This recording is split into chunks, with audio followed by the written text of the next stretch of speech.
Fungsi, peranan, dan komponen kurikulum.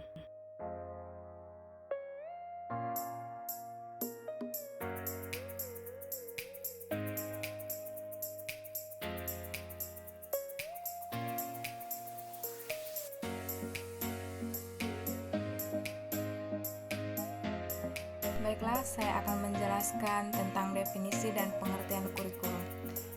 Istilah kurikulum berasal dari kata kurir atau kari dan kurere tempat berpacu, dan pada awalnya digunakan dalam dunia olahraga. Pada saat itu, kurikulum diartikan sebagai jarak yang harus ditempuh oleh seseorang pelari mulai dari start sampai finish untuk memperoleh medali atau penghargaan. Kemudian, pengertian tersebut diterapkan dalam dunia pendidikan mulai dari sejumlah atau mata pelajaran atau subjektif yang harus ditempuh oleh seorang siswa dari awal sampai akhir proses pelarian untuk memperoleh penghargaan dan dalam bentuk ijazah. Berdasarkan pengertian di atas, dalam bentuk kurikulum terkandung dua pokok hal, yaitu yang pertama adanya mata pelajaran yang harus ditempuh oleh siswa. Yang kedua, adanya tujuan utama yaitu memperoleh ijazah. Dengan demikian, implikasinya terdapat praktik pembelajaran yaitu setiap siswa harus menguasai seluruh atau pembelajaran yang diberi dan menetapkan guru dalam posisi yang sangat penting dan menentukan. Keberhasilan siswa ditentukan oleh beberapa jauh mata pelajaran tersebut dikuasainya dan biasanya disimbolkan dengan beberapa skor yang diperoleh salah satu pengikut suatu tes atau ujian. Pengertian kurikulum seperti disebut di atas dianggap terlalu sempit atau sangat sederhana, sehingga pelajari pula buku-buku literatur lainnya tentang kurikulum, terutama yang berkembang di negara-negara maju. Maka akan ditentukan banyak pengertian yang lebih luas dan beragam.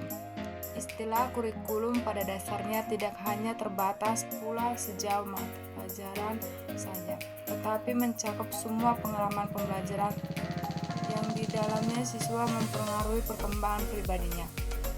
Pengertian kurikulum senantiasa berkembang terus sejalan dengan perkembangan teori dan praktik pendidikan.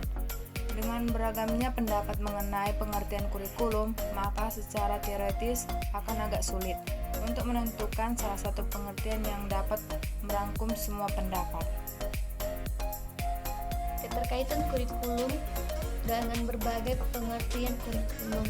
Menurut R. Ibrahim, pada tahun 2005, kurikulum dikelompokkan menjadi 3 dimensi. Yang pertama itu kurikulum sebagai substansi, yang kedua kurikulum sebagai sistem, dan yang ketiga itu kurikulum sebagai bidang studi. Dan ada pun juga menurut Nanah Ceodi Sukmadinata pada tahun 2005 mengemukakan bahwa pengertian kurikulum ditinjau dari 3 dimensi, yaitu yang pertama itu kurikulum sebagai ilmu, yang kedua kurikulum sebagai sistem, dan yang ketiga itu kurikulum sebagai suatu rencana. Dan ada juga menurut para ahli, menurut Said Hamid Hasan pada tahun 1988 berpendapat bahwa pada saat sekarang istilah kurikulum memiliki 4 dimensi pengertian, di mana dimensi satu dengan dimensi lainnya saling berhubungan. Keempat dimensi kurikulum tersebut yaitu yang pertama, kurikulum sebagai suatu ide atau gagasan. Yang kedua itu kurikulum sebagai suatu rencana tertulis yang sebenarnya merupakan perwujudan dari kurikulum sebagai suatu ide. Yang ketiga, kurikulum sebagai suatu kegiatan, realita, ataupun implementasi kurikulum. Dan yang keempat itu kurikulum sebagai suatu hasil yang merupakan konsekuensi dari kurikulum sebagai suatu kegiatan. Selanjutnya, bila merujuk pada dimensi pengertian yang terakhir, maka dengan mudah dapat mengungkapkan keempat. Dimensi kurikulum tersebut dikaitkan dengan pengertian kurikulum. A. Pengertian kurikulum dihubungkan dengan dimensi ide. Pengertian kurikulum sebagai dimensi yang berkaitan dengan ide pada dasarnya mengandung makna bahwa kurikulum itu adalah sekumpulan ide yang akan dijadikan pedoman dalam pengembangan kurikulum selanjutnya. B. Pengertian kurikulum dikaitkan dengan dimensi rencana. Makna dari dimensi kurikulum ini adalah sebagai seperangkat rencana dan cara mengadministrasi tujuan, visi, bahan pelajaran, serta cara yang digunakan untuk pedoman penyelenggaraan kegiatan pembelajaran guna mencapai tujuan pendidikan tertentu. C. Pengertian kurikulum dikaitkan dengan dimensi aktivitas. Pengertian kurikulum sebagai dimensi aktivitas memandang kurikulum merupakan segala aktivitas dari guru, siswa dalam proses pembelajaran di sekolah. D. Pengertian kurikulum dikaitkan dengan dimensi hasil. Definisi kurikulum sebagai dimensi hasil memandang kurikulum ini sangat memperhatikan hasil yang akan dicapai oleh siswa agar sesuai dengan yang telah direncanakan dan yang telah menjadi tujuan dari kurikulum tersebut. Adapun pandangan atau anggapan yang sampai saat ini masih lazim digunakan dalam dunia pendidikan dan persekolahan di negara kita adalah kurikulum merupakan suatu rencana yang tertulis disusun guna memperlancar proses pembelajaran. Hal ini sesuai dengan rumusan pengertian kurikulum seperti yang tertera dalam Undang-Undang Nomor 20 Tahun 2003 tentang Sistem Pendidikan Nasional, bahwa kurikulum adalah seperangkat rencana dan peraturan mengenai tujuan, visi, bahan pelajaran, serta cara yang digunakan sebagai pedoman penyelenggaraan kegiatan pembelajaran untuk mencapai tujuan pendidikan tertentu. A. Fungsi kurikulum. Pada dasarnya, kurikulum berfungsi sebagai pedoman agama. Bagi guru, kurikulum berfungsi sebagai pedoman untuk melaksanakan pembelajaran. Bagi kepala sekolah dan pengawasan, kurikulum berfungsi sebagai pedoman dalam melaksanakan supervisi dan pengawasan. Bagi orang tua, kurikulum berfungsi sebagai pedoman dalam membimbing anak belajar di rumah. Nah, bagi masyarakat, kurikulum berfungsi sebagai untuk memberikan bantuan bagi terselenggaranya proses pendidikan di sekolah. Sedangkan bagi siswa, kurikulum berfungsi sebagai suatu pedoman untuk belajar.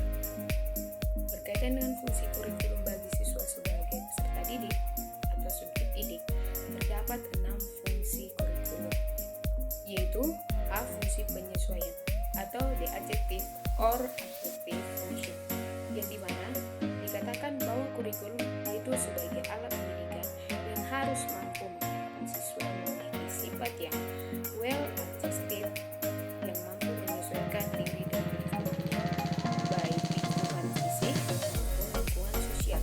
Lingkungan itu sendiri senantiasa mengalami perubahan dan bersifat dinamis. Oleh karena itu, siswa pun harus mampu memiliki kemampuan untuk menyesuaikan diri dengan lingkungan dan perubahan-perubahan yang ada. Yang B. Fungsi integrasi atau the integration function, yang dimana bahwa kurikulum sebagai alat pendidikan harus mampu menghasilkan pribadi-pribadi yang utuh. Siswa pada dasarnya merupakan anggota dan bagian integral dari masyarakat. C. Fungsi diferensiasi atau differentiation function, yang dimana dikatakan bahwa kurikulum itu sebagai alat pendidikan harus mampu memberikan pelayanan bagi perbedaan individu siswa. Setiap siswa memiliki perbedaan, baik dari aspek fisik maupun psikis, yang harus dihargai dan dilayani dengan baik. D. Fungsi persiapan atau the propedeutic function, bahwa kurikulum sebagai alat pendidikan harus mampu mempersiapkan siswa untuk melanjutkan studi ke jenjang pendidikan berikutnya. Selain itu, kurikulum juga diharapkan dapat mempersiapkan siswa untuk hidup dalam masyarakat seandainya karena sesuatu hal tidak dapat melanjutkan pendidikannya. E. Fungsi pemilihan atau the selective function, bahwa kurikulum sebagai alat pendidikan harus mampu memberikan kesempatan kepada siswa untuk memilih program-program belajar yang sesuai dengan kemampuan dan niatnya. Fungsi pemilihan ini sangat erat hubungannya dengan fungsi diferensiasi, karena pengakuan atas adanya perbedaan individual siswa berarti pula diberinya kesempatan bagi siswa tersebut untuk memilih yang sesuai dengan niat dan kemampuannya. Untuk mewujudkan kedua fungsi tersebut, kurikulum perlu disusun secara lebih luas dan bersifat fleksibel. F. Fungsi diagnostik atau the diagnostic function, bahwa kurikulum sebagai alat pendidikan harus mampu membantu dan mengarahkan siswa untuk dapat memahami dan menerima kekuatan atau potensi dan kelemahan yang dimilikinya. Apabila sudah mampu memahami kekuatan-kekuatan dan kelemahan-kelemahan yang ada di dalam dirinya, maka diharapkan siswa dapat mengembangkan sendiri potensi kekuatan yang dimilikinya atau memperbaiki kelemahan-kelemahannya. Peranan kurikulum. Kurikulum dalam pendidikan formal di sekolah atau madrasah memiliki peranan yang sangat penting dan membentuk pencapaian tujuan pendidikan. Apabila dirinci secara lebih detail, terdapat 3 peranan yang dinilai sangat penting, yaitu peranan konspiratif, peranan kreatif, dan peranan kritis atau evaluatif.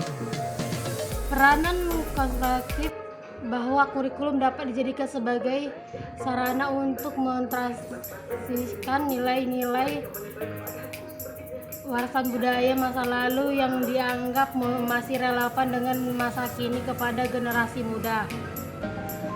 Dalam hal ini, para siswa peranan konservatif ini pada hakikatnya menempatkan kurikulum yang berorientasi ke masa lampau. Peranan ini sifatnya menjadi sangat mendasar, disesuaikan dengan kenyataan bahwa pendidikan pada hakikatnya merupakan proses sosial. Salah satu tugas pendidikan yaitu mempengaruhi dan membina perilaku siswa sesuai dengan nilai-nilai sosial yang hidup di lingkungan masyarakat.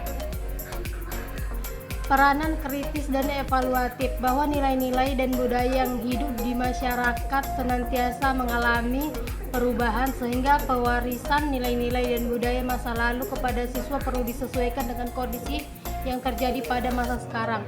Selain itu, perkembangan yang terjadi pada masa sekarang dan masa mendatang belum tentu sesuai dengan ketentuan kebutuhan. Oleh karena itu, peranan kurikulum tidak hanya mewariskan nilai dan budaya yang ada atau menerapkan hasil perkembangan baru yang terjadi, melainkan juga memiliki peranan untuk menilai dan memilih nilai dan bahwa serta pengetahuan baru yang akan diwariskan tersebut.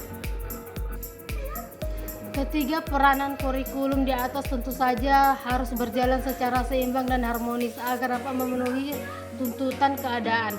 Jika tidak, terjadi ketimpangan yang menyebabkan peranan kurikulum persekolahan menjadi tidak optimal.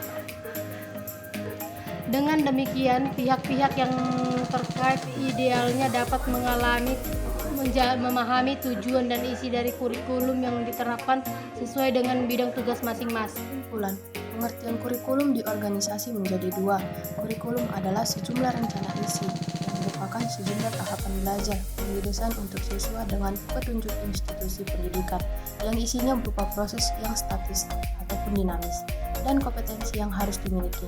Selanjutnya, kurikulum adalah seluruh pengalaman di bawah bimbingan dan arahan dari institusi pendidikan yang membawa ke dalam kondisi belajar. Konsep kurikulum terbagi menjadi 3, yaitu 1 sebagai substansi yang dipandang sebagai rencana pembelajaran bagi siswa atau seperangkat tujuan yang ingin dicapai.